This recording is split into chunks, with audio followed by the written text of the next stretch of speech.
Bien, muchachos. Bueno, bienvenidos entonces a la clase número 4 de este curso de criptomonedas y blockchain. Como siempre, vamos a comenzar con un resumen de lo que hemos visto hasta el momento. Un resumen de las clases anteriores en las que estuvimos viendo qué es Bitcoin, las características y tecnologías, ¿verdad? ¿Qué es la blockchain, que es una de las tecnologías principales de Bitcoin? Las características de la blockchain, la evolución que han tenido. Y con eso llegamos a la clase anterior en la que vimos que parte de esa evolución, por ejemplo, eran lo que venían a ser los contratos inteligentes con Ethereum como principal representante de la blockchain con contratos inteligentes. Y también vimos algunos ejemplos de aplicaciones descentralizadas, ¿verdad?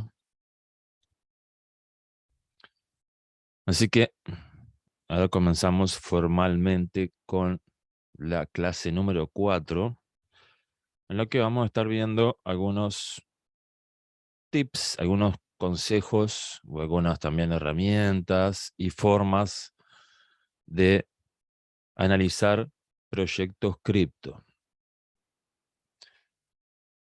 Por supuesto que esta, no hay ninguna garantía, digamos, por más que analicemos bien un proyecto, no hay ninguna garantía de que ese proyecto vaya a tener un buen fin o vaya a ser una buena inversión, ¿verdad?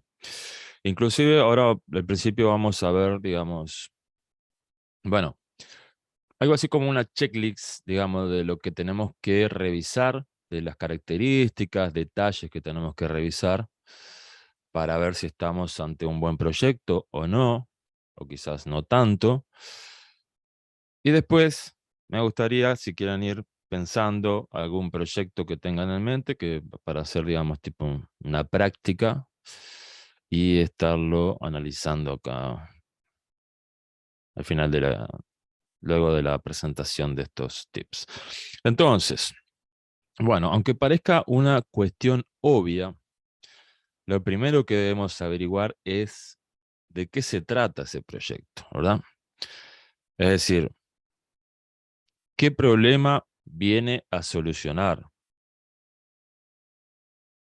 ¿Y qué solución proponen? Porque de repente pueden venir a solucionar un problema que existe y para el que no hay una solución, ¿verdad? O pueden venir a solucionar un problema que ya existe, que es la solución, pero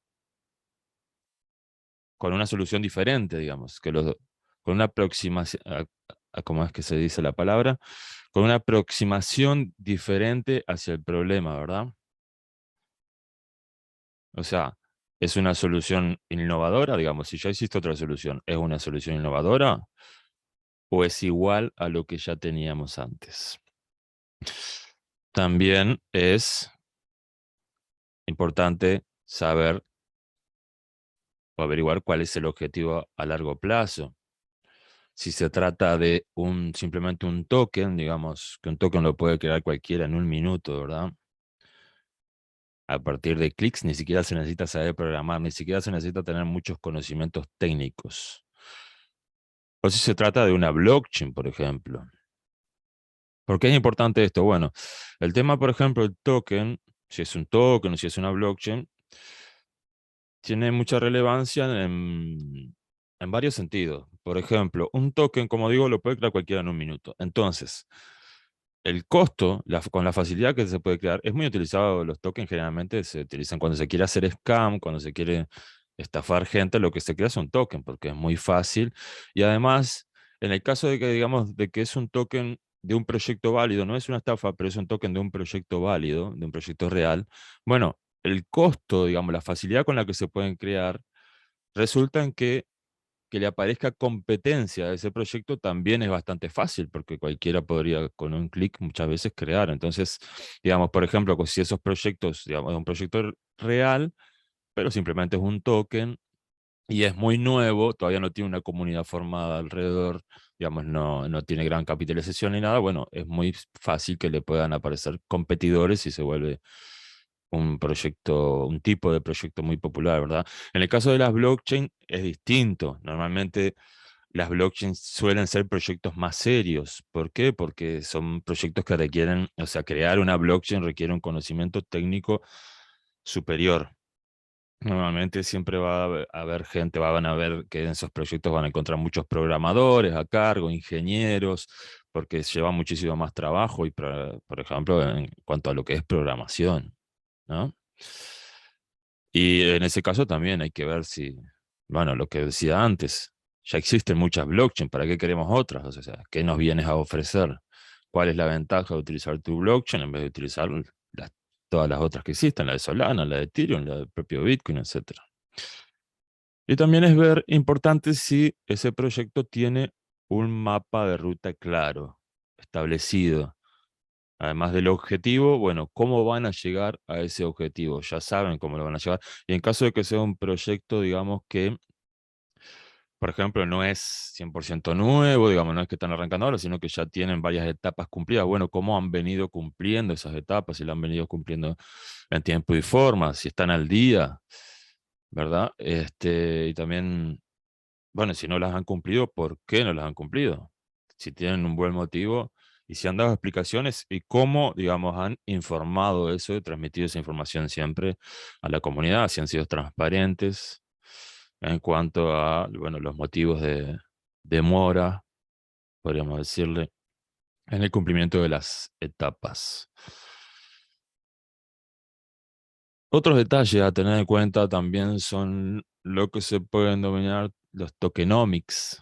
Para los que no sepan, esto, si se ponen a estudiar proyectos criptos, bueno, lo van a escuchar mucho y básicamente en español, así castellano, siempre se podría decir que es como la distribución de los tokens. Pero en este caso yo lo estoy tomando como si fuese todo lo que tiene que ver relativo con los tokens, por ejemplo, el último punto que vamos a ver ahora. Pero esto refiere también a, bueno, qué tipo, si es un token, digamos, qué tipo de token es. Los tokens son esas, se podrían definir que son como esas monedas secundarias que operan dentro de distintas blockchains, ¿verdad? Por ejemplo, como veíamos en la clase pasada, tenemos la blockchain de Ethereum. Y dentro de la blockchain de Ethereum tenemos el token principal o la moneda que se le llama, que es el Ether, ¿verdad? ETH. Pero dentro de la misma blockchain de Ethereum también tenemos un montón de tokens más que funcionan. Por ejemplo, uno de los más conocidos, Shiba. Shiba Inu. Shiba Inu es un token en este caso, exclusivo de la red de Ethereum. Después hay tokens que son multicadena, es decir, que se mueven, se pueden transferir o operar a través de distintas cadenas. Y es importante saber en qué cadena opera, porque hay que saber qué tanta compatibilidad puede tener. Es decir, no es lo mismo un token que esté dentro de la cadena de Ethereum, que opere dentro de la cadena de Ethereum, o dentro de la cadena de bloques de Binance, la Binance Smart Chain, o dentro de la cadena de bloques de Solana, es decir, que esté dentro de la cadena de bloques más grandes, a un token que sea de una blockchain nueva que tiene muy poca adopción todavía, por ejemplo. Otro tema a tener en cuenta es, bueno, el suministro total y el suministro disponible actual. Y eso también va en relación, por ejemplo, al precio, ¿verdad? Porque hay que ver cuántos tokens, si, por ejemplo, primero que nada, hay que ver si tiene suministro total. Un claro ejemplo de esto podría ser, por ejemplo, Bitcoin. Bitcoin sabemos que van a ser 21 millones de Bitcoin y no va a haber más. Y eso es lo que hace que, bueno, a medida que pase el tiempo, ¿verdad? Cada vez Bitcoin vaya siendo más preciado y más escaso, porque cada vez, bueno, van quedando menos Bitcoin por minar, por crear, ¿verdad? Cada vez vamos más de 18 millones, ¿verdad? Como veíamos en la clase número uno. Y ya se sabe también, se ha estudiado que, bueno, hay un porcentaje altísimo de Bitcoin que se han perdido porque están en wallets que ya son inaccesibles, por ejemplo. Entonces, no es lo mismo eso a, por ejemplo, otras otras monedas, por ejemplo el caso de Ether, que no tiene un tope total, no hay un máximo total de Ethers. Entonces eso quiere decir que bueno, en el caso de Ether ya se ha establecido ahora un protocolo en el que, bueno, una parte del gas de las transacciones se va quemando y se estima que, bueno, en el futuro va a empezar a ser ya deflacionario. Pero a día de hoy se siguen produciendo todos los días más Ether de los que se queman. Es decir, que el supply es cada vez más grande y eso hace que normalmente ese tipo de activos tienen la tendencia a ser inflacionarios, es decir, que van perdiendo valor, ¿verdad? Porque cada vez hay más y más tokens. Se va diluyendo el valor de esos tokens. Entonces, eso es el primer detalle a tener en cuenta en cuanto al suministro. Después también, cuando se trata de proyectos nuevos, otro detalle es tener en cuenta el suministro actual disponible y cuánto falta por distribuir. Porque normalmente los proyectos nuevos lo que hacen es que hacen distribuciones por etapas. Es decir, ellos tienen un suministro total o no, pero después van distribuyendo, se establecen distintas etapas en el mapa de ruta, por ejemplo, y se va distribuyendo, bueno, se arranca con un 10%, un 20%, después cumplida otra etapa, ahí va otro 10, otro 20%, etcétera, etcétera. Entonces es bueno ver en qué etapas está, porque si de repente hay un token que ya parece caro y todavía falta que se distribuyan en un 50%, un 60%, más de de la mitad de los tokens. Bueno, eso puede hacer que ese token vaya perdiendo valor en el futuro, ¿verdad? Y lo siguiente es la distribución de los tokens. Es decir, lo ideal cuando hablamos de distribución de tokens es que estén lo más distribuidos posibles.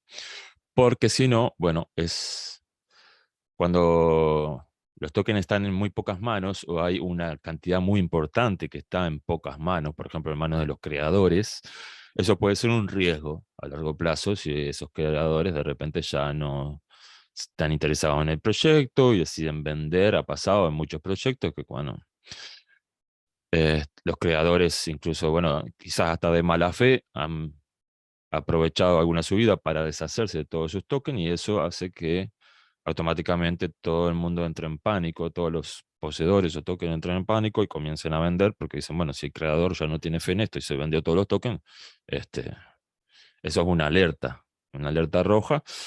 Y bueno, incluso episodios así han terminado en la muerte de algunos proyectos, ¿no? Ahora, hace muy poco hubo un ejemplo de Eternal, si no recuerdo mal, que sucedió algo así. Entonces, como digo, lo ideal siempre es que haya una gran distribución, digamos, que no esté concentrado. Y otra cuestión importante, finalmente, que tiene que ver con el token, más que nada con los tokens, es si cuentan con auditorías y cuáles son esas auditorías, es decir, de qué compañías. Habría que investigar también las compañías. Porque, bueno, perdón, perdón. Bueno, como ya lo mencionamos, las criptomonedas, la blockchain, todo es software, ¿verdad? Es código informático, programado por personas. En la informática, en la programación, existe algo, o sea, existe una sabiduría que dice que no existe el código perfecto. Es decir, todo código va a contener errores. ¿Por qué? Bueno, básicamente porque las personas cometemos errores y las personas somos las que escribimos los códigos. Entonces, no existe el software invulnerable, lamentablemente. Siempre algún error se va a ocultar en el código o va a haber alguna manera se puede llegar a encontrar alguna manera de vulnerabilizar esos códigos. Entonces, las auditorías son muy importantes porque lo que buscan, normalmente las auditorías se hacen sobre el código y son expertos que vienen y revisan el código de arriba abajo buscando brechas de seguridad. Y esto sobre todo es especialmente relevante cuando hablamos de proyectos DeFi, de proyectos de finanzas descentralizadas, como los que vimos Algunos ejemplos que vimos la semana pasada, lamentablemente algunos no fueron muy buenos ejemplos, como terminamos, habrán visto en en las últimas semanas. Pero bueno, en este caso no tuvieron nada que ver con hackeo, ¿no? No tuvieron nada que ver con vulnerabilidad del código, sino con un mal diseño del protocolo. Pero en algunos casos han ocurrido, por ejemplo, hackeos. Es normal y pasa casi todas las semanas hay noticias de algún protocolo nuevo, DeFi, que le hackearon y le robaron varios millones de dólares en tokens, etcétera, etcétera. Bueno, las auditorías de lo que se encargan es de revisar eso, de buscar, por ejemplo, brechas de seguridad, ya digo, como sobre todo es muy importante en esos proyectos DeFi que siempre suelen tener bóvedas donde guardan los tokens y también tienen los pools de liquidez muchas veces, es decir, que almacenan mucho capital ahí en criptomonedas. Y ha pasado incluso que por alguna brecha de seguridad los han hackeado y se han llevado todos los tokens y así, digamos, hay proyectos que los han descapitalizado totalmente, digamos, los han dejado sin nada. Y en otros casos, bueno, normalmente si les roban un poco, bueno, siempre tienen ya de por sí, la cosa es tan así que ya de por sí casi todos los proyectos de DeFi tienen como un fondo de seguridad siempre, ¿verdad? Porque saben que hay, digamos, son vulnerables a los ataques y porque ningún software es infalible, pero, digamos, cuando cuentan con auditorías, como en este caso, es una garantía más de que, bueno, ese código ha sido bien revisado y que es menos probable de que tengan ese tipo de problemas de hackeos y robo de capital. Pero ¿dónde encontramos entonces toda esta información, ¿no? ¿Dónde está disponible la información? Toda esa información que acabamos de mencionar, que es los detalles que debemos revisar cuando estamos analizando proyectos cripto. Bueno, para eso lo que tenemos que ver, primero que nada, es, por ejemplo, la página web. Si cuentan con una página web profesional y completa, es decir, cualquier proyecto serio que se precie va a tener una página oficial, tiene que tener una página oficial, tiene que aparecer en Google esa página oficial y tiene que ser como dice ahí en la diapositiva, tiene que ser, digamos, lucir profesional, pero además verse, digamos, ser profesional, es decir, tener contenido, no solamente que tenga un lindo diseño, que sí que tiene que tener, no que parezca hecha por cualquier persona, digamos, con tres clics, sino que se vea que hubo un equipo de diseño detrás, pero además que tenga la información. ¿Qué información? Bueno, por ejemplo, una cosa que tiene que tener es el white paper, que es ese documento que veíamos también en la clase, en la primera clase, ¿no? En el que cualquier proyecto que se precie va a incluir todos los detalles del mismo, los objetivos, la forma en que la que van a implementar esa solución, o sea, qué vienen a solucionar, que primero que nada, qué problema vienen a solucionar, para qué, o sea, con qué objetivo, por qué se creó el proyecto, cuál es la necesidad con la que se creó ese proyecto, porque em, una de para mí, una de las cosas más importantes cuando se trata de un proyecto cripto es que realmente haya necesidad, ¿verdad? De ese proyecto, que no se haya creado simplemente, o sea, por ejemplo, a mí yo no soy particularmente amigo de los meme coin, porque en realidad eso generalmente lo que hacen es crear un token aprovechando una moda para que la gente lo compre, lo capitalicen y después dicen, bueno, vamos a ver qué hacemos y se ponen a inventar cosas y decir, bueno, ahora que ya, para que la gente no se lleve el dinero, básicamente. Y empiezan a armar como un Frankenstein ahí alrededor del proyecto, digamos, que no se sabe bien para dónde va a agarrar ni cómo va a terminar eso. Entonces, en ese sentido, a mí me gustan más los proyectos que ya se crean como una solución a un problema. Esta gente vio un problema, dijo, mira, esto es un problema, a mí me parece que yo puedo solucionar o puedo crear una solución, se me ocurrió una solución mejor a la que ya existe en el mercado. Es decir, que hay una necesidad de eso. Y así, eso es lo que establece el white paper. Y así es como yo la vengo, como yo creo que la voy a solucionar. O sea, en el white paper tiene que decir qué es lo que viene a solucionar, cómo lo van a hacer y todas las, bueno, todo lo que eso implica, ¿no? De las detalles, de las etapas, por ejemplo, lo que hablaba el mapa de ruta. Ese white paper normalmente tiene que tener también un mapa de ruta, de cuáles van a ser las distintas etapas del proyecto. También lo que hablábamos antes, la distribución de tokens tiene que estar ahí en el mapa, en ese white paper, perdón, todos los detalles acerca de cómo se van a distribuir los tokens, cuántos tokens van a haber, cuál es o sea, el suministro total que va a haber de tokens, si es que lo va a haber, o si no, que se especifiquen que no va a haber suministro total, cómo es que se van a distribuir, y ahí hay que ver si va a estar centralizado o no, digamos, con cuántos se van a quedar ellos, los creadores, ¿verdad? O y bueno, los inversores, los primeros inversores, los de capital riesgo, etcétera, etcétera. Todo eso tiene que estar en el white paper, y ese white paper tiene que estar claramente accesible de esa página web que tienen que tener, esa página web oficial.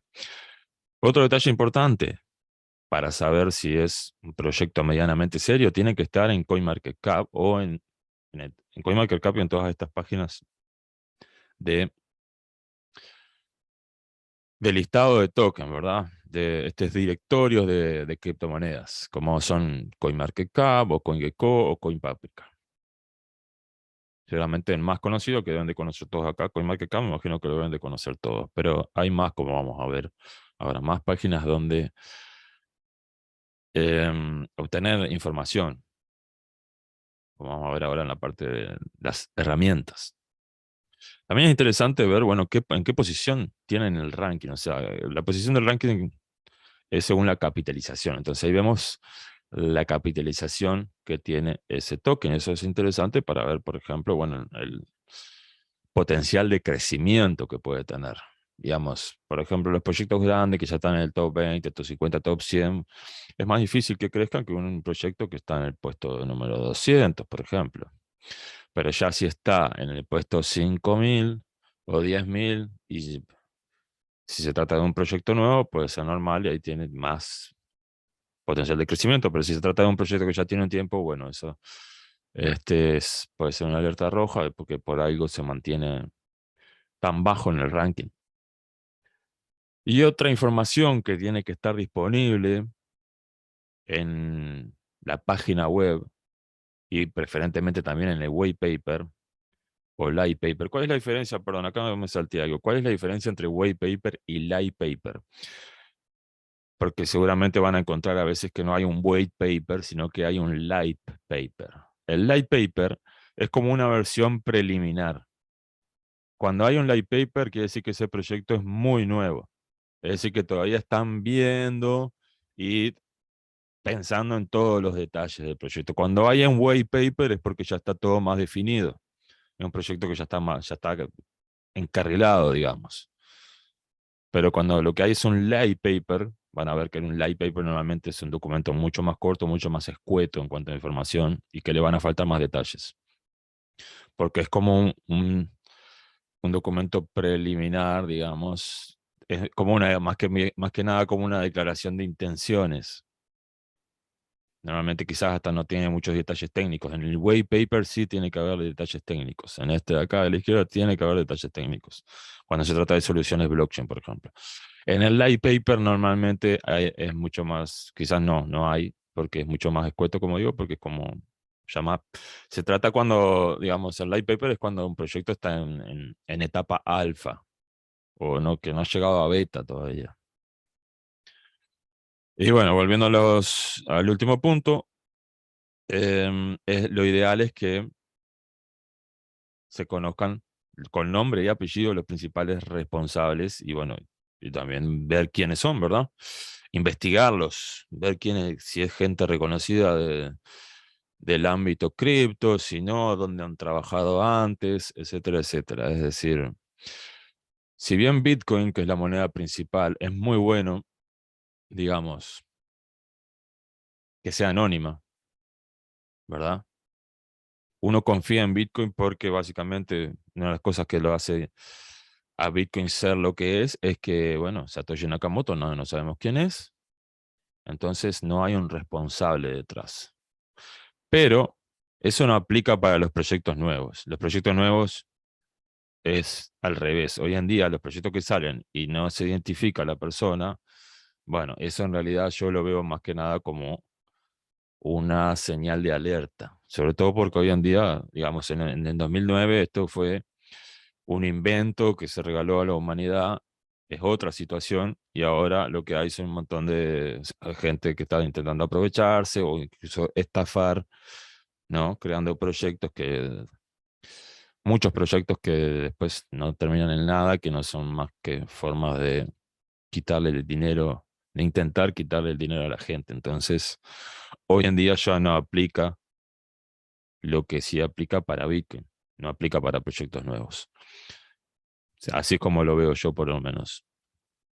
Tiene que haber responsables, tiene que saberse quiénes son. Lo ideal es que estén en la página web y más ideal aún si también están en el white paper con nombre y apellido. Y si tienen un link a su perfil de LinkedIn, mejor todavía para ir directamente ya sin tener que estarlos buscando a ver, a investigar qué han hecho de su vida y cuáles son los méritos que tienen para que podamos confiar en ellos, ¿verdad? Como futuros potenciales inversores de ese proyecto.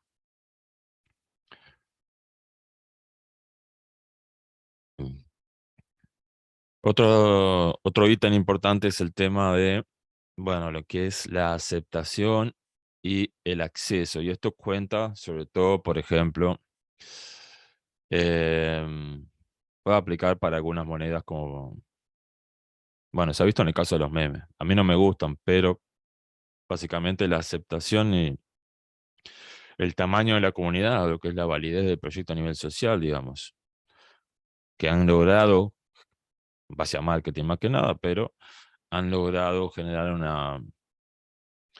una comunidad grande y eso a corto plazo por lo menos puede ser una inversión. Yo no estoy convencido de que a largo plazo eso sea suficiente para sostener un proyecto, ¿verdad?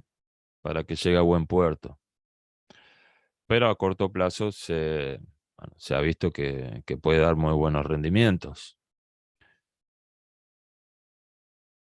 Después también, otro detalle interesante es en qué intercambios está listado, qué volumen tiene, qué liquidez tiene en ese intercambio, es decir, en ese exchange, y dónde, cuándo y cómo podemos intervenir y participar en el proyecto. Es decir, los exchange, cuando un exchange lista una moneda, normalmente ellos no listan cualquier moneda al azar, no listan todas las monedas que hay, porque ya vieron que los exchange máximo, hay algunos, bueno, por ejemplo, Gate.io es de los que tiene más, que tienen como 1000, pero por ejemplo, si hablamos de exchange grandes, normales, comunes, el caso de Binance, FTX, Huobi, OKEx, ustedes verán, notarán que esos exchange no tienen más de 400, 300, 400 monedas en total, de las 10.000 que hay. Entonces, eso es porque ellos, obviamente, que filtran. Eso no es tampoco garantía de éxito, pero sí quiere decir que las monedas que están en muchos exchanges, sobre todo los exchanges importantes, los principales, hablemos de Coinbase, hablemos de Binance, hablemos de Huobi, hablemos de Bybit, ¿verdad? De FTX, los exchanges, o sea, las monedas, las criptomonedas, los tokens que se listan en esos exchanges, sabemos que han pasado ciertos filtros, ¿verdad? De seguridad. Por ejemplo, muchos exchange, para poder listar esas monedas, primero que nada piden documentos, ¿verdad? La gente se tiene que identificar, los responsables del proyecto se tienen que identificar y después garantizar que el token esté, por ejemplo, correctamente distribuido, que no haya una persona, un holder, por ejemplo, uno de los creadores que tenga el 50% del suministro bajo su custodia, sino que estén suficientemente distribuidos en distintas billeteras digitales. Es más, muchas veces también piden eso es un número mínimo de holders, es decir, tiene que haber al menos, los tokens tienen que estar distribuidos, no sé, en al menos 1000, 10.000, 20.000, 50.000 billeteras digitales, es decir, que tiene que haber 50.000 personas en teoría, porque bueno, después hay que ver si no es una persona que tiene muchas billeteras, pero esos son algunos de los requisitos, filtros que tienen los exchanges, ¿verdad? Para aceptar el listado de esos tokens nuevos. Entonces, Cuando un token, así un proyecto, está listado en muchos de estos exchanges grandes, bueno, eso es una garantía de que cierto filtro, de que es difícil que sea un scam, básicamente. Por ejemplo, es difícil que sea una estafa. Tampoco es que esos filtros sean perfectos y que sea garantía de que no es estafa. Por ejemplo, bueno, no voy a decir estafa, pero en el caso de Luna, que ahora siendo un proyecto fallido, bueno, Luna estaba en todos los principales exchanges, ¿verdad? Y aún así, bueno, ya sabemos cómo, imagino que acá la mayoría sabe cómo terminó esa historia. Y después también está, por eso enganchándolo con eso, está el tema de dónde, cuándo y cómo podemos invertir, porque es importante, me parece a mí, que sea un proyecto que ya esté validado por los exchanges, porque hay otros cuando son muy nuevos que solamente se pueden adquirir en lo que se llaman los exchanges descentralizados. Y ahí hay que tener cuidado porque ahí no hay ningún filtro, es decir, cualquiera de nosotros de los que podemos crear cualquier token con 2 o 3 clics, también podemos agregarlo muchas veces en esos exchanges descentralizados sin ningún tipo de control sobre la calidad, ni la cantidad de holders, ni nada. Eso lo pueden, por ejemplo, ha habido, bueno, el caso del UFCT, el token aquel que estuvimos viendo también hace un par de meses, que resultó siendo una estafa y que nosotros lo advertimos claramente porque no estaba en ningún exchange, solamente se podía comprar a través de una página que claramente advertía, la misma página, que ahí lo que se compraba no había garantía de nada, que cualquiera, que podía ser una estafa, la misma página lo decía. Que es una página que, bueno, es como parecía un exchange descentralizado que se encarga del lanzamiento de tokens nuevos y cualquiera puede ir y publicar un token. Entonces, por ejemplo, cuando lo hacemos a través de esos sistemas, el riesgo es muchísimo mayor de caer en una estafa que al hacerlo a través de un exchange grande. Y otro ítem interesante también sería ver si es un proyecto que cuenta con inversores importantes, alianzas con compañías reconocidas u otros proyectos reconocidos. Es decir, por ejemplo, proyectos en los que tiene participación Coinbase o Binance o Bybit o algunas compañías de capital inversoras reconocidas. Eso también es garantía de que ellos hicieron una investigación previa y lo validaron ese proyecto. Porque esta gente no va a ir a meter plata. Ojo, tampoco es garantía de nada. Ya vimos que Binance había invertido 3 millones de dólares en Luna, que llegaron a ser 1.500 millones y ahora son miles de dólares. Entonces, no son garantías, pero son cosas que van sumando. Bien. Nada de esto, como decía al principio, es garantía de que vaya a ser una buena inversión, ¿verdad? De que ese proyecto vaya a ser una buena inversión o vaya a terminar en buen puerto. Pero sí nos permiten, todas estas cuestiones que acabamos de ver hasta ahora, nos permiten, por ejemplo, ir descartando los que sí ya va quedando claro que no son buenos proyectos. Todas esta checklist que acabamos de ver nos permite, por ejemplo, ya descartar de plano lo que son proyectos muy peligrosos, que tienen muchas alertas rojas cuando no se cumplen muchas de estas cuestiones, y quedarnos con los que tienen mayor potencial. No soy garantía de nada, pero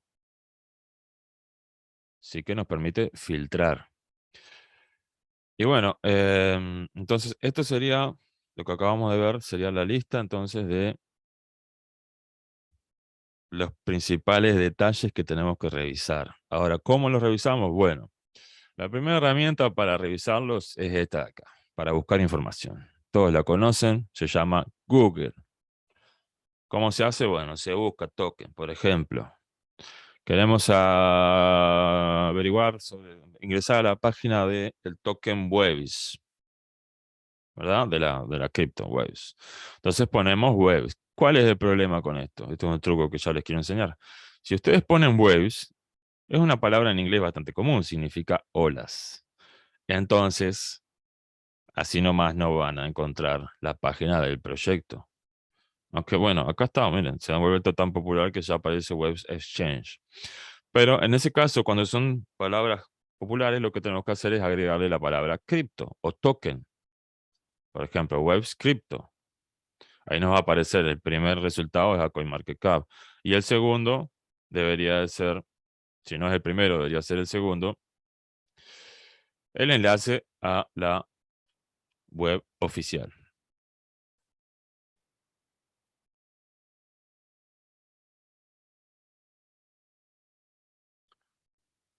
Otra herramienta muy importante, de las más utilizadas, que ya la mencionamos al principio, que ya la deben de conocer la mayoría, me imagino. CoinMarketCap, esta página donde encontramos este directorio con las criptomonedas, con casi todas las criptomonedas ordenadas por capitalización de mercado, ¿verdad? En la cual podemos pulsar, pues bueno, ya de por sí podemos ver el nombre, el ticker symbol, el precio, bueno, hay un montón de información más que es hasta modificable. Aquí tenemos, por ejemplo, podemos filtrar, podemos personalizar las columnas. Aquí se puede personalizar para ver otra información aparte de la que se muestra ya por defecto en la tabla, ¿verdad? E incluso podemos customizar, personalizar el orden también. Y si pulsamos encima de cada moneda, vamos a ver todos los detalles. Empezando por el precio, el puesto, que ya les digo que el puesto del ranking es según la capitalización. Obviamente Bitcoin está en el puesto número 1. Aquí tenemos la página oficial, ¿verdad? Un enlace a la página oficial, lo primero que nada que encontramos aquí. Después, links a plataformas de exploradores, desde donde podemos, por ejemplo, validar transacciones. Esto, si no recuerdo mal, creo que los mencionamos en la clase número 1, sí, también. Acá podemos ver un ejemplo de un explorador de la red de Bitcoin. Acá tenemos, nos está mostrando, por ejemplo, las transacciones más grandes que se han hecho en las últimas 24 horas, los últimos bloques que se han creado. Si pulsamos encima de cada bloque, vamos a ver las transacciones que incluyen todos esos bloques. Acá podemos ver, bueno, la mediana de la comisión, el precio y otras tantas estadísticas más. Y por ejemplo, acá arriba tenemos normalmente lo que nos encontramos en todos los exploradores de blockchain. En la parte superior vamos a encontrar una cajita de búsqueda en la cual podemos buscar, por ejemplo, transacciones por ID o por direcciones. Si queremos ver los detalles de cualquier dirección de cripto, lo podemos poner acá y vamos a ver todas las transacciones que ha recibido. Incluso vamos a ver el saldo que tiene. Si ponemos aquí cualquier cartera, cualquier wallet de Bitcoin, vamos a ver cuánto Bitcoin hay dentro de esa cartera, porque esto es 100% transparente, como vimos en la primera clase. No sabemos de quién es esa cartera, a menos que sepamos, digamos, a menos, por ejemplo, si alguien nos pasa una dirección para que le hagamos una transferencia, nosotros podríamos venir acá, pegar esa dirección y ver cuánto tiene esa persona en esa dirección. Pero si pusiéramos cualquier dirección de la que nosotros no sabemos quién es el dueño, obviamente, bueno, por acá no lo vamos a averiguar. Pero sí vamos a averiguar cuánto saldo tiene, cuántas transacciones ha recibido, cuántas transacciones ha enviado, etcétera, etcétera. Y esto es algo que aplica para todas las blockchain públicas, ¿verdad? Que tienen su explorador. Este es un ejemplo de los exploradores. Como ven, hay varios en el caso de Bitcoin. Tenemos todo esto acá y hay más que no aparecen acá en el listado. Bueno, después algunos links a comunidades, ¿verdad? Acá el enlace a lo que es el código fuente. Aquí podemos ver el código. Esto es una página que se llama GitHub, que es una plataforma de repositorio de código. Aquí sirve para lo que es el control de versiones. Esto se usa, digamos, en la programación moderna, se usa siempre hoy en día este tipo de plataformas. Y sobre todo la utilizan los proyectos de código abierto, como es el caso de Bitcoin. Así cualquiera puede ver el código. Acá tenemos un montón de archivos que si clicamos encima de ellos, los podemos abrir y ver. Por ejemplo, acá tenemos la documentación. Esto donde dice SRC, eso es el código fuente de Bitcoin. Podemos abrir cualquier archivo acá, no vamos a entender nada, pero bueno, esto es un archivo de los tantos que pertenecen al código de Bitcoin. Que como podemos ver, cualquiera lo puede revisar y copiar y utilizar. Después llegamos a lo que sería la capitalización de mercado. Vemos que en este caso, en este momento, Bitcoin tiene una capitalización de mercado de 576 mil millones de dólares. La capitalización de mercado diluida, esto sería la capitalización de mercado si Bitcoin tuviese actualmente en circulación, perdón, el supply máximo, o sea, el suministro máximo de los 21 millones. Si hoy en día estuviesen en circulación los 21 millones, bueno, esta sería la capitalización de mercado, la diluida. El volumen de las últimas 24 horas, ¿verdad? Volumen sobre capitalización, la cantidad de bitcoins o tokens o monedas en circulación. En este momento son más de 19 millones. Y acá tenemos las totales, las máximas que puede haber. 21 millones en el caso de Bitcoin. Y después encontramos un montón de información más, como el gráfico de precio, gráfico de capitalización, ¿verdad? Detalle de los mercados, es decir, dónde se puede conseguir esa criptomoneda, en qué exchange y bajo qué pares se puede operar. Datos anteriores, estos son los datos de días previos. Acá podemos ver la cantidad de holders. Por ejemplo, acá vemos las principales direcciones por saldo, las direcciones más grandes. Aquí vemos que esta es la dirección más grande, que tiene mayor cantidad de bitcoins en este momento. Y eso podríamos, por ejemplo, chequearlo. Podemos copiar la dirección. Podemos venir acá, exploradores. Vamos a abrir la blockchain. Venimos aquí arriba, pegamos la dirección. Vemos que tenemos 4 direcciones. La de Bitcoin y la de los forks de Bitcoin. En este caso nosotros queremos ver en Bitcoin. Bien, efectivamente en Bitcoin vemos que tiene 252.597. Que era lo que decía acá, sí, exactamente. Está actualizado. Punto 23 Bitcoin. Acá vemos el total que ha recibido, ¿verdad? El total que ha enviado y todo el historial de las transacciones, de las últimas transacciones. O sea que vemos que esta billetera de Bitcoin tiene 7.600 millones de dólares en este momento. Opa, se me cerró.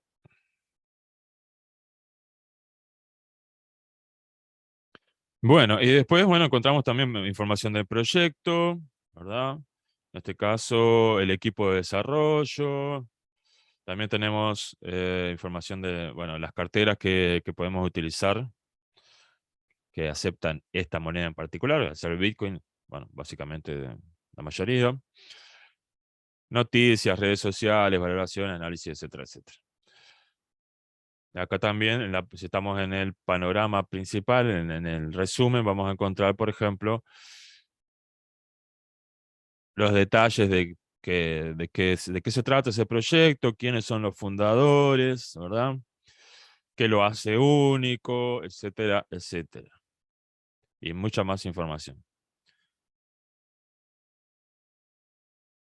Por ejemplo, acá habla de las billeteras, distintos tipos de billeteras digitales que hay, billeteras de software, de móvil, de hardware, de escritorio, de papel, etcétera, etcétera. Bueno, esta página sí que tiene información. Normalmente no tiene tanta información, pero como es Bitcoin, en este caso sí. Y así como CoinMarketCap, también tenemos otras bastante similares, que son CoinGecko, está aquí, que a veces nos puede servir para contrastar distintos datos.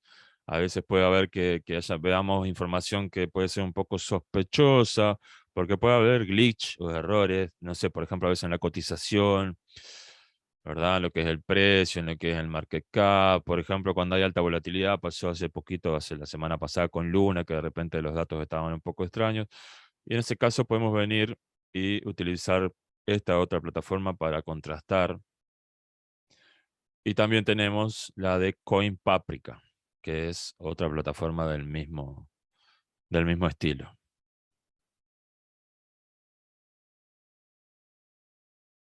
Otra herramienta interesante es Crunchbase.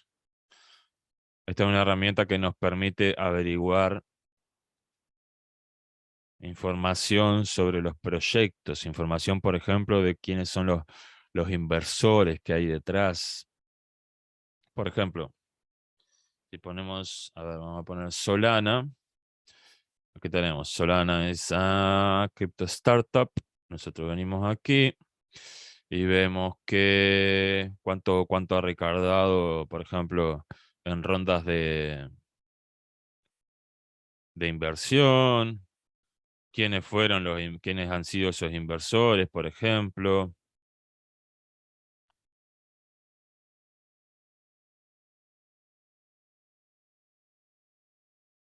y hasta en qué invierten ellos también. Las personas que hay detrás, ya podemos ver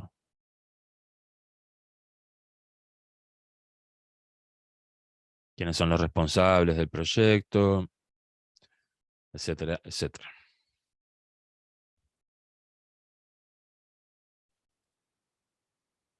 También tenemos Token Sniffer, que es en este caso es una herramienta que nos permite ver detalles de los tokens, por ejemplo, si nosotros vamos a pulsar acá sobre Shiba. Nos permite ver cuándo fueron creados, ¿verdad? Cuándo fueron desplegados. En este caso vemos, bueno, empezando de arriba hacia abajo. Podemos ver acá encontramos el link al contrato, el smart contract de la creación del token. Que tenemos links también al sitio web, a los detalles del smart contracts.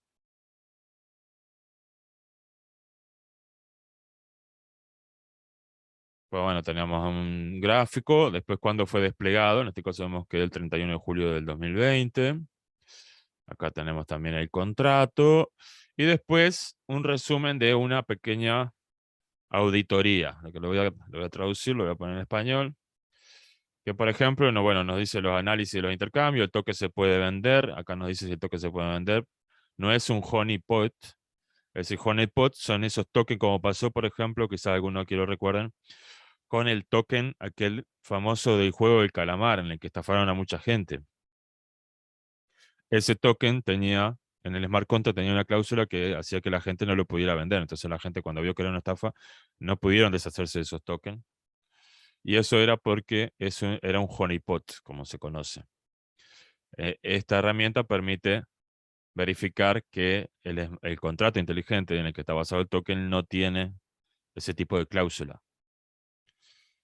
También, bueno, acá está la fuente del contrato verificada. O sea, hay un montón de ítems que revisan ellos y auditan. Acá algo importante, el tema de la distribución, que decía antes, la billetera del creador contiene menos del 5% de los tokens y el suministro de tokens en circulación. Acá vemos algo que ya no parece muy bueno, al menos el 95% de la liquidez quemada o bloqueada. O sea, muy poco, menos del 0,01% es lo que se está quemando actualmente. No se quema suficiente liquidez. Sí, actualmente se está quemando muy poco, claro, porque como seguramente ya saben, esta gente lo que hizo, el proyecto Shiba, lo que hicieron fue poner un portal para que la propia gente vaya y queme sus tokens. Es decir, básicamente que vayan y quemen su dinero. Y en el caso de la Binance Smart Chain, hablando de los honeypot, también tenemos esta herramienta en particular que nos permite detectar si un token de esa blockchain tiene la cláusula esta que impide que la gente lo pueda vender, ¿verdad? A ver si encontramos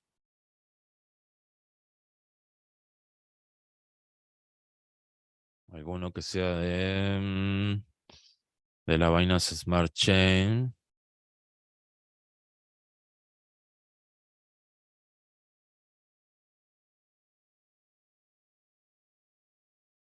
Bien, acá. Ah, pero no me deja seleccionarlo. Bien.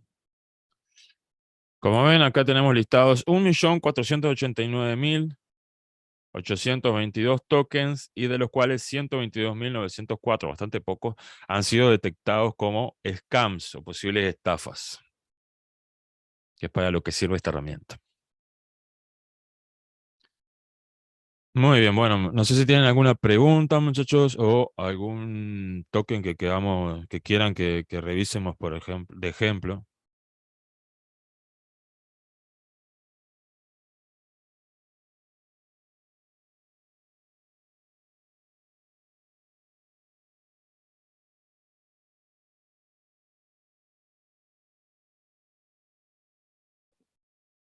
Flow, me está pidiendo Daniel. Vamos a ver Flow. Bien, bien, vamos a venir, lo ponemos directamente aquí en el buscador de CoinMarketCap. Vamos a revisar Flow. Bien,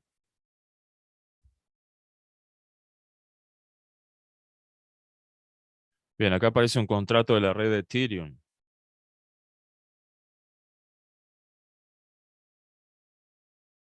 Y añado más abajo, vemos que Flow es una cadena de bloques rápida, descentralizada y amigable para los desarrolladores, diseñada como la base para una nueva generación de juegos, aplicaciones y los activos digitales que los impulsan. Flow es la única cadena de bloques creada originalmente por un equipo que ha ofrecido constantemente grandes experiencias de cadena de bloques como de cadena de bloques de consumo, CryptoKitties, sí, esos son NFTs. Bien.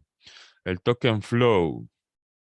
Flow es una moneda nativa de la red de Flow y la clave para una economía digital nueva. Si bien la infraestructura digital, el token Flow es combustible que alimenta la red. Flow es la moneda necesaria para que funcione la red y todas las aplicaciones encima de ella. O sea que Flow, por lo que veo, es una blockchain y también es como se llama la moneda la moneda principal de esa blockchain que se utiliza para el gas. El token es utilizado por validadores, desarrolladores y usuarios para participar en la red Flow y ganar recompensas. Bien, si es por validadores, esto quiere decir que funciona por Proof of Stake, sistema de validación. El ecosistema de Flow es una cadena de bloques diseñada de cero para la adopción por parte del público general y es la única cadena de bloques que incorpora mejor usabilidad. En la cadena del protocolo, los desarrolladores de algunas de las marcas más grandes del mundo ya se basan en Flow, lo que permite experiencias completamente nuevas de contenido de primer nivel. Flow tiene un rico ecosistema compuesto por las marcas. Eso es algo que me faltó, un ítem que me faltó cuando hablaba de la adopción y todo eso. Es interesante investigar el ecosistema, sobre todo cuando se trata de blockchains.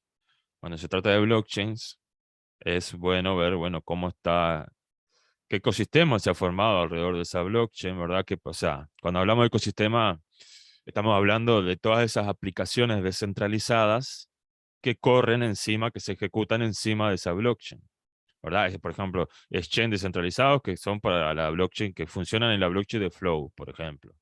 O en este caso me imagino que esto tiene mucho que ver con NFTs, por lo que veo, plataformas, aplicaciones descentralizadas que permiten comprar e intercambiar NFTs encima de la blockchain de Flow. ¿Qué hace que Flow sea único? Bueno, vamos a ver. Arquitectura de múltiples roles. El diseño de Flow es único, lo que permite que la red amplíe para entender a miles de millones de usuarios. O sea, parece que tiene alta escalabilidad. Programación orientada a los recursos. Los contratos inteligentes en Flow se escriben en Cadence, un lenguaje, bueno, eso sí que lo hace único. Este lenguaje es la primera vez que lo escucho. Un lenguaje de programación fácil y seguro para activos y aplicaciones criptográficas. Bueno, acá habría que seguir tirando por ese hilo de ver buscar qué tanta opción tiene ese lenguaje y si es tan así. Porque, bueno, por ejemplo, esto puede ser una ventaja y puede ser una desventaja, ahora que lo estamos viendo. ¿Por qué? Este lenguaje, no sé si ustedes saben, pero yo soy programador, digamos. Mi oficio original es la programación. Y este lenguaje es la primera vez que lo escucho. ¿Y qué pasa con esto?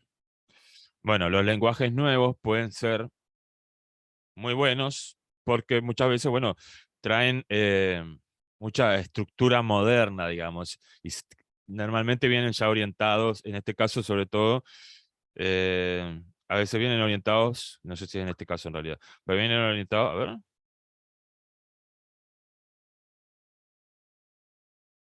perdón.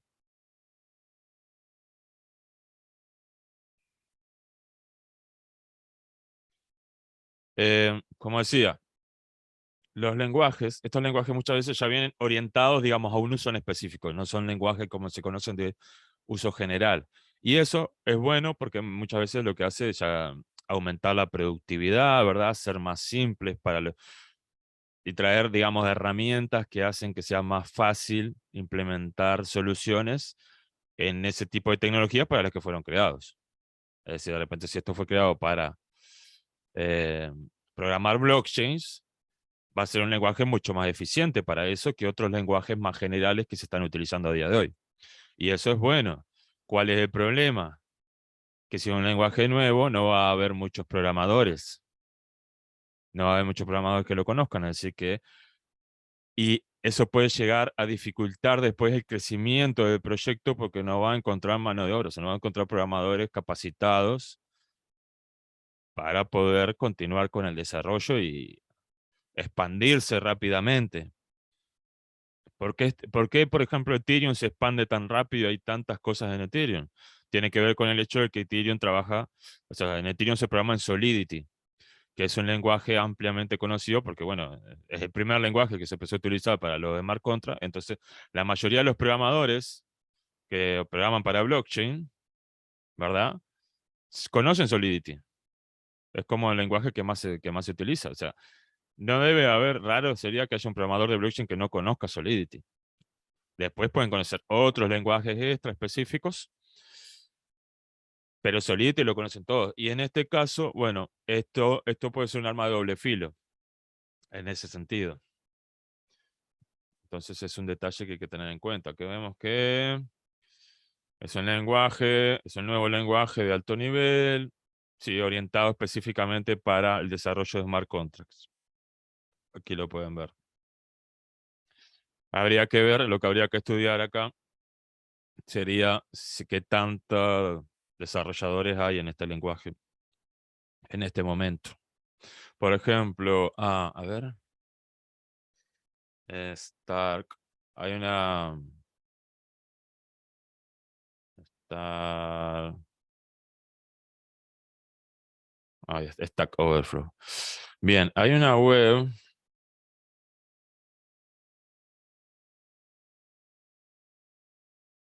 Hay una web que se llama Stark, no sé si la conocen, no, me imagino que acá la mayoría no la van a conocer, porque es para programadores. Se llama Stack Overflow.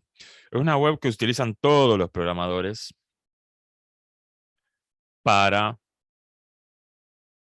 bueno, para buscar soporte, porque aunque no lo crean, la mayoría de los programadores no se saben hacer todo lo que programan, sino que, bueno, van programando y van solicitando ayuda a otros programadores porque es muy difícil saber hacer todo.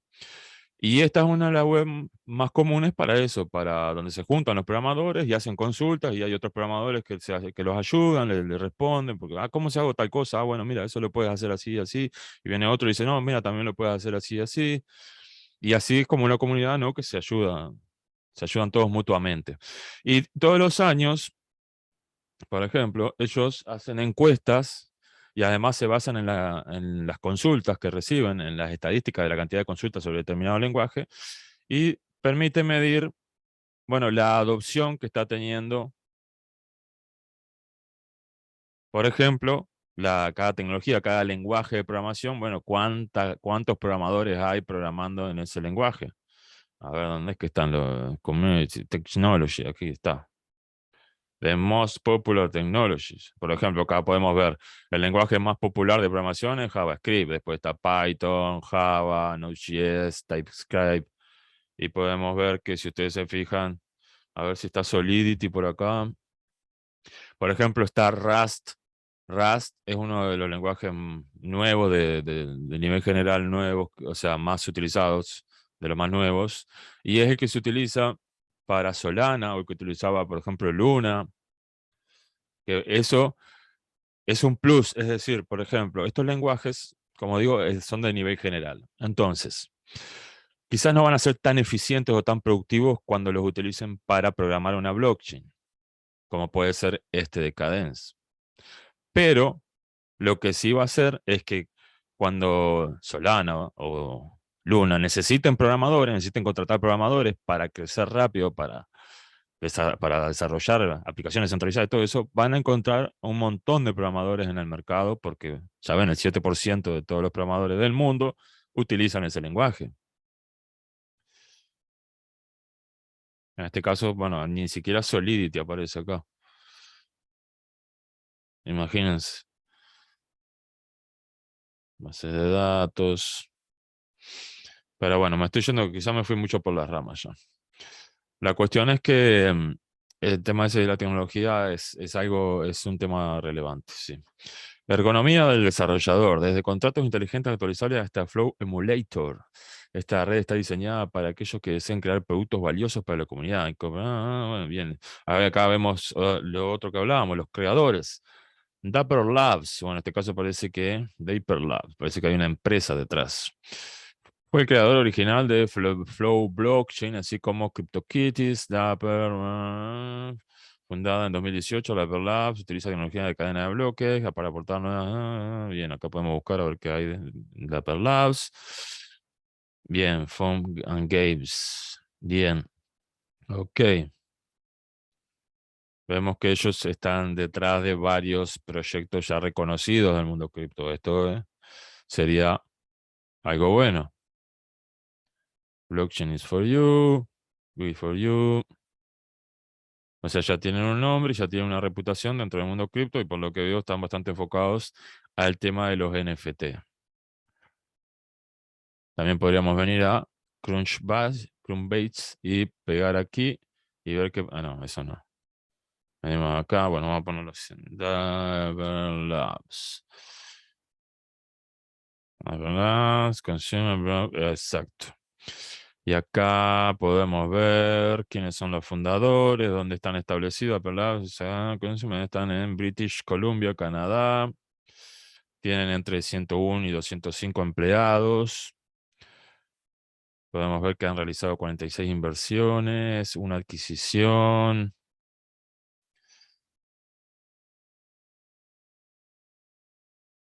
Nueve fondos han recaudado en total en 9 rondas de financiación, han recaudado 607 millones de dólares. Ya han hecho una serie D, serie A, serie B, serie C, serie D. O sea que han hecho recaudaciones grandes de inversión. Tenemos que encontrar, bueno, un total de 97 inversores, de los cuales 6 son los inversores principales, ¿verdad? Lead Investors.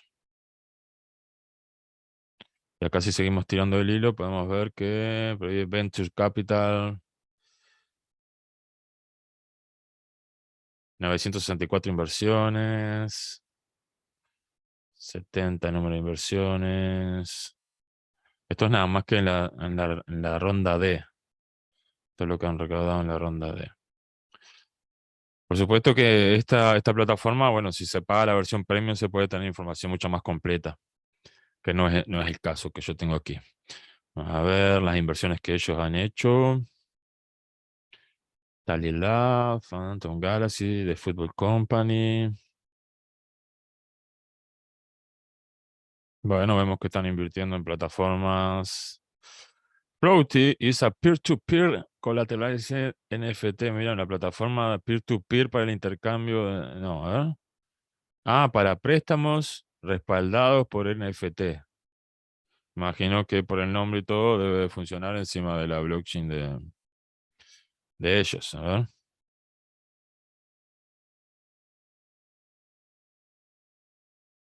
Ujú. Flow base, sí. Bien.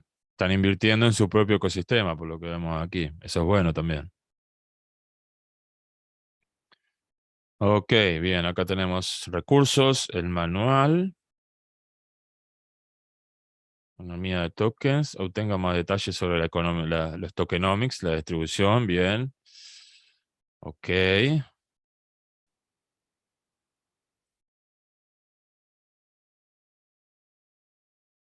Bien, tenemos que un 32% para el desarrollo del ecosistema.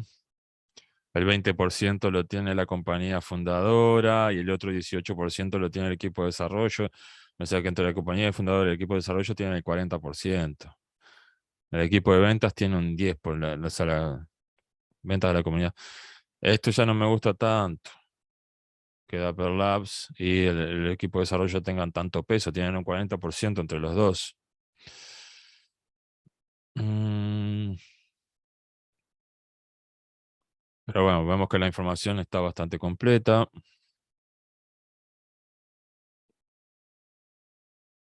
Aparte, ya que estamos aquí en la página principal, bueno, vamos a echarle un ojo a esta página principal. Vemos que tienen incluso una guía.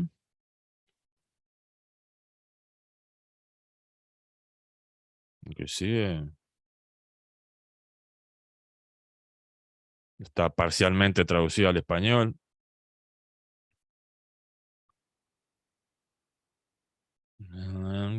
Me están explicando todo el funcionamiento de la arquitectura. Información bastante completa que no nos vamos a leer todo tanto en detalle, ¿verdad? Porque sería muy largo. Pero vemos que pueden ver información. Acá tenemos Cadence. Esto me interesa. Cadence es el primer lenguaje de programación de contrato inteligente ergonómico y orientado a los recursos. Si bien en el entorno de programación existente puede utilizarse para hacer un seguimiento de la propiedad de los activos, normalmente se utilizan en escenarios en los que estos están reflejando propiedad en lugar de definirla directamente. Las cadenas de bloques públicas son únicas en el sentido de que están explícitamente diseñadas para gestionar la propiedad de los activos digitales con escasez y control de acceso total. Los activos digitales en cadenas de bloques públicos se comportan como activos físicos, no pueden ser copiados, falsificados, solo movidos. El año pasado, el equipo de Flow estaba investigando el uso de los tipos lineales en el contexto de blockchain, siguiendo una investigación académica de mejores lenguajes de contrato inteligentes. Casi al mismo tiempo, el equipo de Libra definió, este era el proyecto en el que estaba trabajando Facebook, una criptomoneda, definió un nuevo modelo de programación para Move basado en un nuevo modelo de propiedad inspirado en los tipos lineales. Bien, bueno, esto está bueno, viene a traer una nueva solución, incluso crearon un lenguaje específico para esa nueva solución. Los recursos son una forma, el tema es la adopción.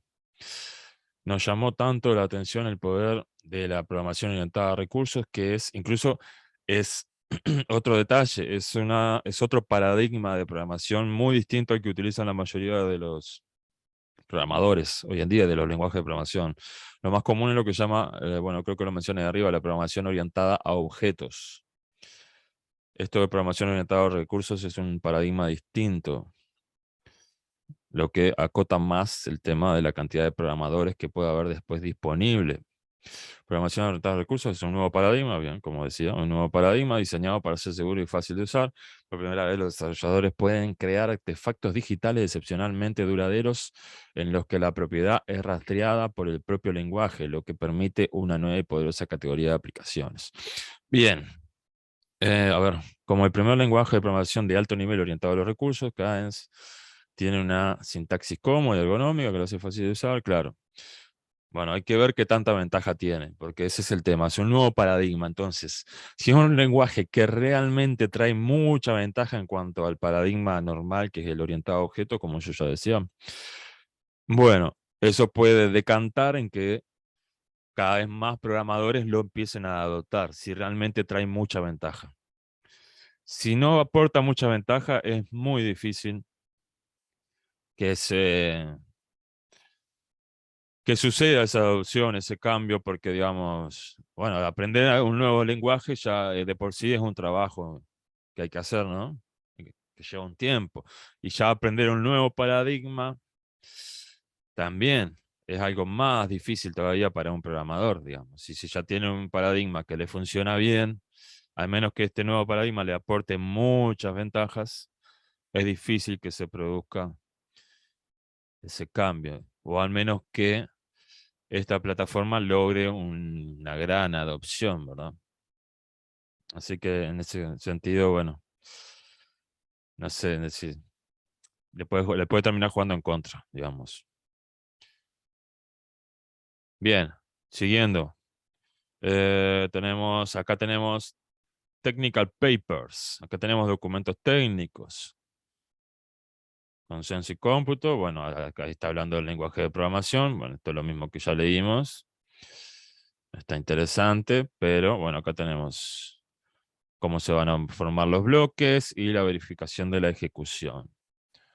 Ok, en este caso parece que no tenemos un white paper como tal, pero lo bueno es que tenemos toda la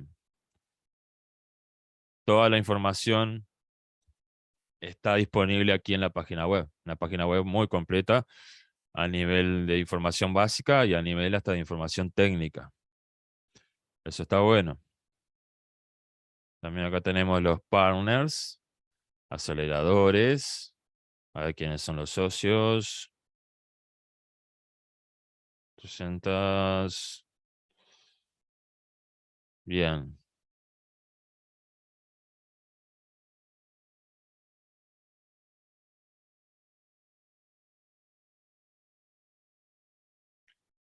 Vamos a poner en español para ir más rápido. Dice, el ecosistema de Flow se está volviendo más vibrante que nunca, con más de 300 proyectos en trámite y más de 3.000 desarrolladores que se basan en testnet, o sea, que están haciendo pruebas. Por eso estamos encantados de anunciar que estamos colaborando con AppWorks Accelerator. Ah, note bien. Ok.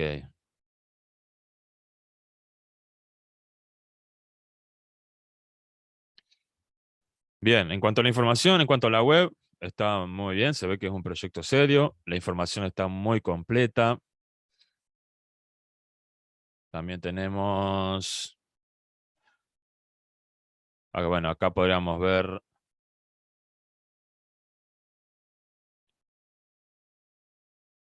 Chief of Protocol, CTO. Acá vemos quiénes son los que están detrás, con nombre y apellido de la compañía Dapper Labs. Podemos ver quiénes son los que están trabajando, los fundadores del proyecto. Vemos que es una compañía, vemos que es una compañía reconocida. También podemos investigar y ver públicamente quiénes son los principales responsables de esa compañía, ¿verdad? Podríamos venir acá, bueno, en este caso no me va a dejar hacer clic, pero acá vemos que este es el CEO. Y vamos a venir acá y buscamos, ¿verdad? Lo copiamos, lo ponemos en Google y bueno, vamos a investigar a ver quién es el CEO de esa compañía. Vamos a empezar por el LinkedIn, que es donde podemos ver mejor la experiencia laboral que ha tenido esta persona, ¿verdad? La actividad. Acá vemos que, bueno, actualmente es el CEO de Dapper Labs.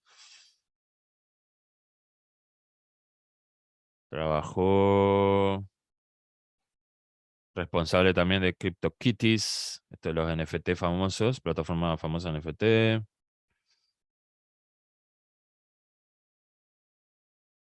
Digamos que tiene más experiencia como fundador, CEO y fundador de ActionZen, una empresa de desarrollo que incluye desarrollo con tecnologías en nuevas plataformas y tecnologías emergentes de blockchain e inteligencia artificial.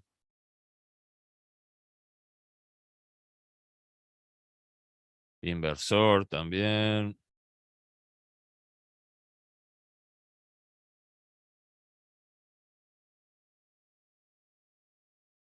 Bien, buena. Bueno, vemos que tiene experiencia, bastante experiencia en el rubro de dirigir compañías y todo también de compañías que tienen que ver con el desarrollo, con blockchain y con tecnologías punta como son también la inteligencia artificial. Así que también tenemos los responsables en el tema aquí, bueno, volviendo a lo que es CoinMarketCap, ya vimos que, bueno, acá tenemos volviendo a la información básica. Viendo la información básica. Bueno, acá tenemos, mira, acá tenemos el white paper. No, el white paper es el técnico. Ahí está la información técnica. Acá también tenemos el código fuente. También lo encontramos Al igual que el de Bitcoin, tienen un repositorio en GitHub. Aquí está el repositorio del código de Flow. Aquí está el repositorio del código del lenguaje de programación, que también es código abierto. Acá tenemos el código de Cadence, el lenguaje de programación. Eso está bueno, que sea código abierto es algo bueno. Puede facilitar la adopción. Y acá tenemos el código de la blockchain como tal, open source también. Lo que sí vemos que en este momento tiene una capitalización de mercado de 3.000 millones, por eso está en el puesto 30 del ranking, puesto bastante bueno. La capitalización diluida sería de 4.000 millones.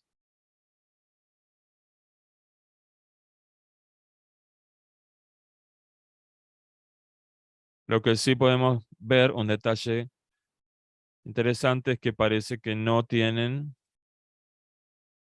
supply máximo.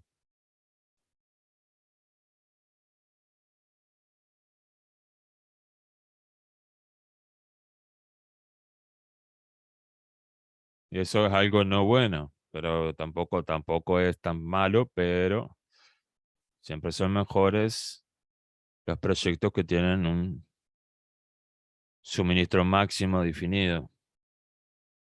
Este parece que no es el caso. Si venimos a la pestaña de holders,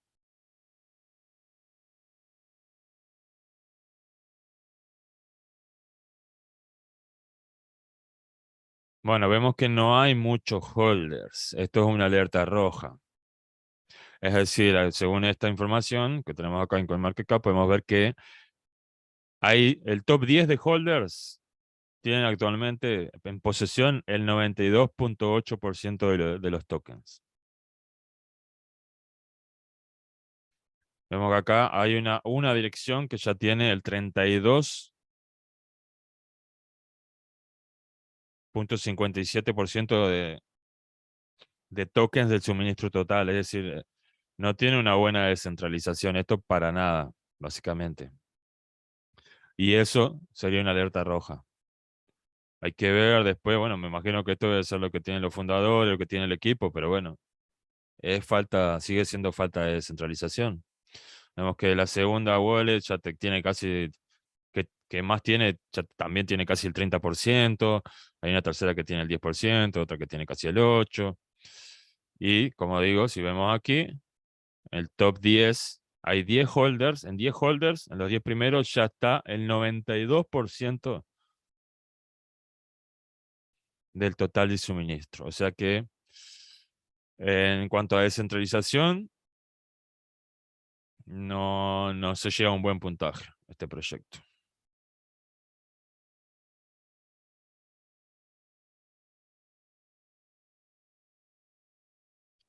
Project Info. Bien. Podemos ver también, si venimos a la página web, la comunidad. Tenemos, por ejemplo, podemos ver el Twitter, a ver cuánta gente.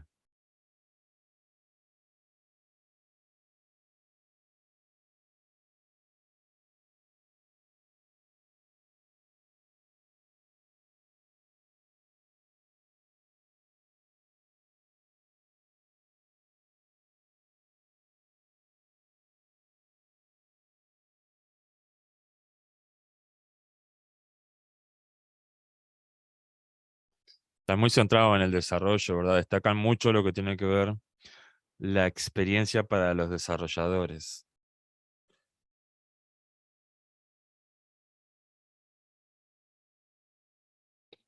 Eso es bueno y, como digo, el tema del lenguaje es la cuestión.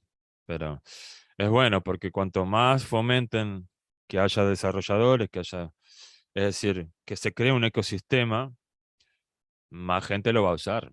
El tema es, bueno, cómo incentivan realmente a que los programadores, en vez de utilizar todos los conocimientos que ya tienen, en los lenguajes que ya conocen, con los paradigmas que ya conocen y que ya les funcionan, y que les permiten programar para las blockchains más grandes, como son Ethereum y todas las compatibles, todas las que tienen compatibilidad con la máquina virtual de Ethereum, que son la gran mayoría de las grandes. Bueno, ¿cómo hacen realmente para que esa gente se aprenda un lenguaje, un paradigma nuevo, nada más que para programar para Flow, un ecosistema bastante pequeño que recién está surgiendo? En mi experiencia, lo veo que es un proyecto, lo veo un proyecto interesante, serio, para darle seguimiento, pero mientras que siga, por ejemplo,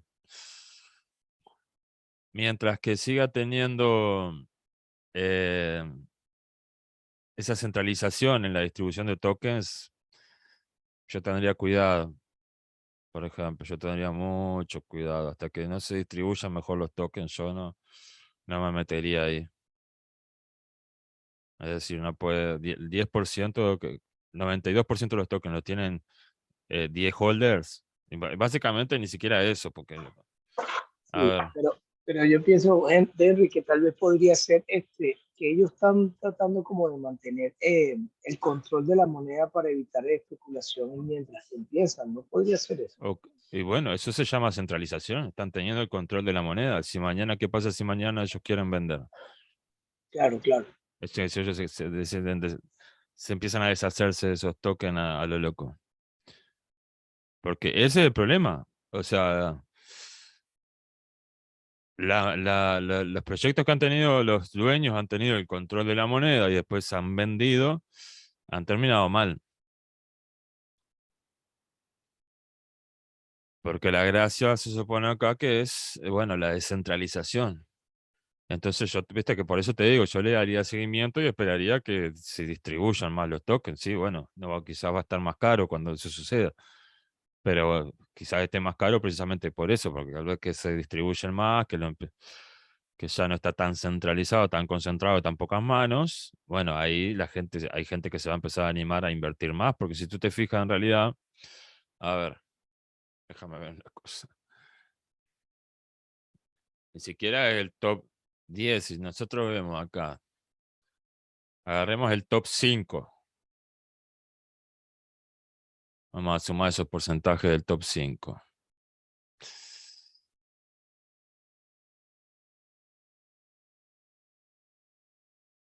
Sumando los porcentajes del top 5, ya 83, 84% del top 5. O sea, en estas 5 acá, en 5 billeteras ya tienen el 83% de los tokens. O sea, muchas centralizaciones, mucho riesgo. Como digo, es mucho riesgo. Por más que te puedan decir, no, que con buenas intenciones, porque no sé qué, bueno, en mi caso, eso es una bandera roja. Por más que haya una empresa detrás y todo, yo prefiero esperar a que esté más descentralizada la cosa, porque ya ha habido otros casos en los que eso ha terminado mal. Ha habido varios casos en los que esa centralización ha terminado mal. Pero después lo otro que tendría en cuenta sería el tema sí, del ecosistema y de los programadores y el desarrollo y ver qué tanta adopción logran que tenga ese lenguaje de programación, porque las plataformas más fuertes cuando se trata de blockchain, al final del día y las que más van a perdurar son las que consigan tener la mayor cantidad de programadores, porque son las que van a tener el ecosistema más grande. Por eso también es que, bueno, tú puedes ver que Flows, si te fijas en la información, la promoción que hacen, está muy enfocada en eso. La experiencia para el desarrollador. Porque si tú logras que la gente programe encima de tu plataforma, bueno, eso va a terminar redundando en que la gente va a utilizar tu plataforma. Porque viste que si no hay plataformas en el ecosistema, digamos, si no hay aplicaciones en el ecosistema, el sistema termina muriendo. Entonces, el hecho de que el lenguaje de programación sea un lenguaje totalmente nuevo, pero o sea, creado por ellos mismos, es complicado también. Es complicado, eso complica mucho. Eso habría que, entonces, para mí, Esas dos cuestiones no me convencen, la verdad. Esas dos cuestiones no me convencen. Yo le daría seguimiento y ver cómo evoluciona la adopción del lenguaje y cómo evoluciona la distribución de los tokens. Porque por el otro lado, bueno, el proyecto pinta interesante, pero otra alerta roja es que está enfocado en los NFT más que nada. Y bueno, hay que ver eso que tanto, porque los NFT yo le veo futuro más que nada para lo que tiene que ser, para lo que tiene que ver con los coleccionables en los juegos, pero para eso tienes que conversar a los desarrolladores que programen juegos sobre sobre tu cadena de bloques. Porque después a lo que son, o sea, los coleccionables por coleccionables, eso ya no les veo tanto futuro, digamos, ¿viste? Acumular lo que es coleccionar así fotos de mono, o bueno, o de personajes famosos de Warner, lo que sea. Eso me parece que más bien una moda que va a pasar. Ahora, la utilidad que pueden tener los NFT dentro de los ecosistemas de los juegos para para los coleccionables, como digo, para personajes, para cosas así. Eso sí le veo futuro. ¿Qué pasa? Vas a tener que, claro, conseguir gente que desarrolle los juegos encima de la cadena de bloques de Flow, que actualmente, por ejemplo, bueno, viste que la gran parte, la mayoría se están desarrollando para Ethereum o para la de Binance. Está complicado, porque aparte esas son redes más generales, entonces tienen como esa ventaja. En este caso están 100% enfocados para usar los NFT, con un lenguaje de programación nuevo, con una distribución de tokens que de momento no me convence. Entonces, bueno, ya te digo, en resumen, no me convence mucho de momento. Sería la cosa. Se ve un proyecto serio, se ve un proyecto serio, se ve que interesante, pero hay ciertos puntos que no, que hacen que para mí todavía no sea atractivo, pero son puntos que pueden cambiar en el futuro. Por eso es lo que yo digo de darle seguimiento. Bien, muchachos. Bueno, no sé si tienen alguna pregunta ya o quieren ver algún otro ejemplo que quieren que veamos de forma un poco más rápida, quizás.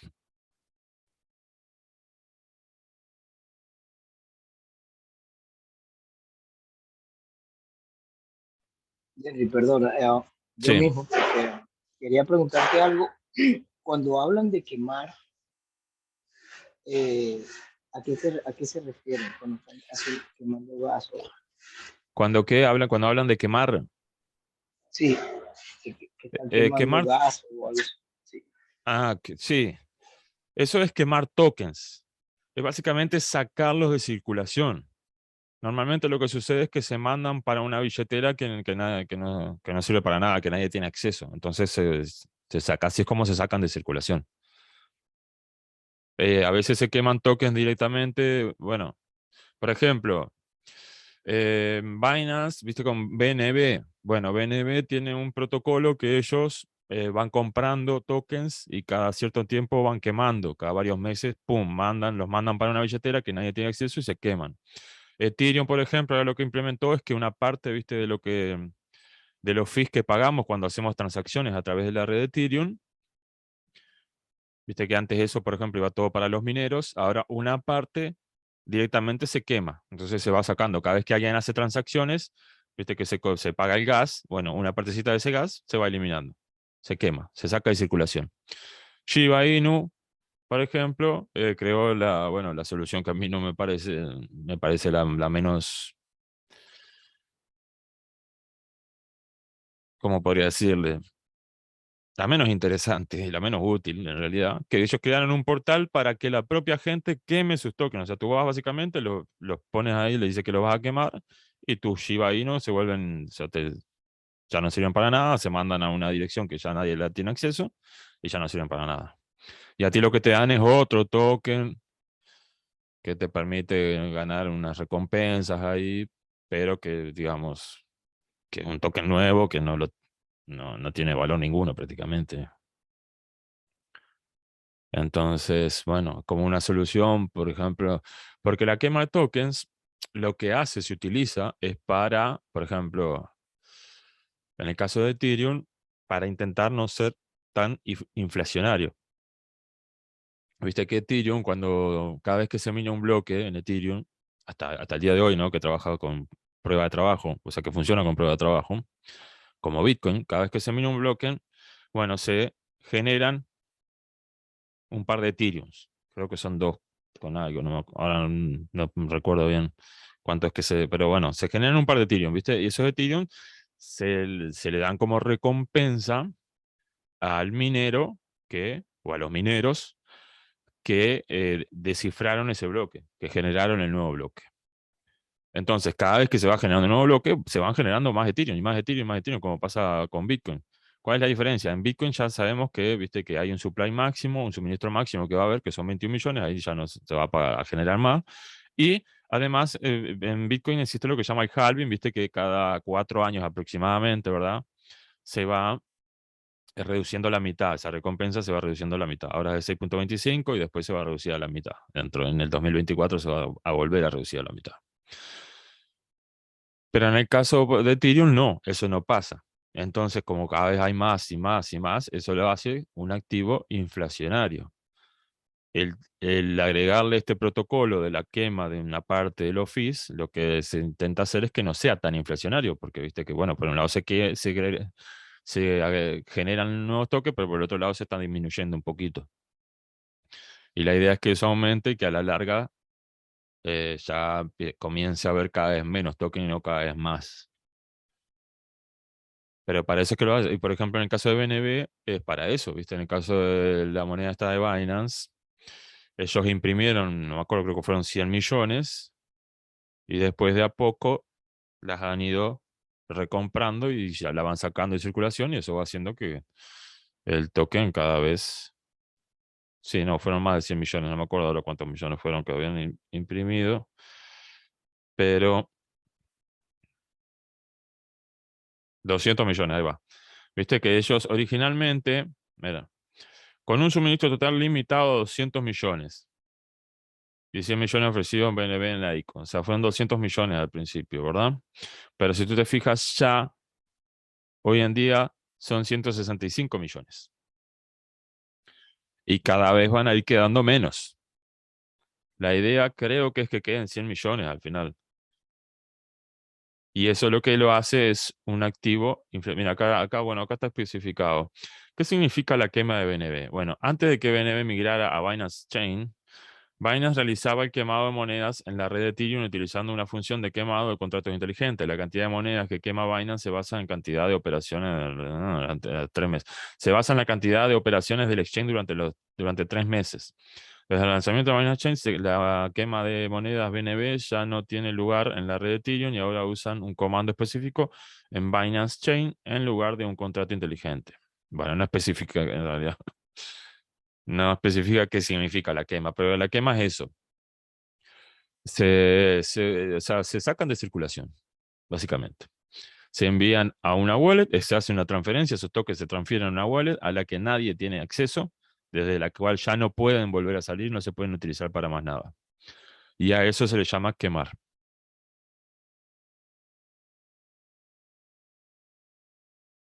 ¿Alguna otra pregunta, muchachos? Gracias, Henry, gracias. No, por favor, a las órdenes, para eso estamos. Bien, bueno, si no hay más preguntas, vamos finalizando por la clase del día de hoy. La próxima clase vamos a estar viendo cómo comprar, vender y holdear criptomonedas y alguna cosita más. Bueno, me gustaría, si quieren, que me digan, bueno, qué plataforma les gustaría ver o si prefieren empezar a ver, por ejemplo, que veamos cómo hacerlo en billetera fría, cómo manejar una billetera fría, como puede ser el Layer, o si quieren que lo veamos en una billetera caliente, como pueden ser estas que tenemos acá del navegador, o si prefieren hacerlo en algún exchange. Me gustaría que participen en eso. Yo debajo del video voy a dejar la Sí, encuesta. O si sí, quieren lo sí, pueden hacer por acá. Sí, sí, sí se puede hacer de las dos maneras. Puede ser la free y con el navegador. A ver si. bien. Muy bien. Bueno, vamos a ver si nos da el tiempo. Vamos a intentar hacerlo. Sí, sí. Listo. Bueno, muchachos, que tengan un feliz día. Muchas gracias por asistir y nos estamos viendo más tarde. Que pasen bien. Damos por finalizada esta clase. Mi nombre es Denry Techera, siempre que me gusta decir, como dice, mi nombre es Drew Lozano. Bueno, mi nombre es Denry Techera y hemos llegado al final de la clase número 4 de criptomonedas y blockchain.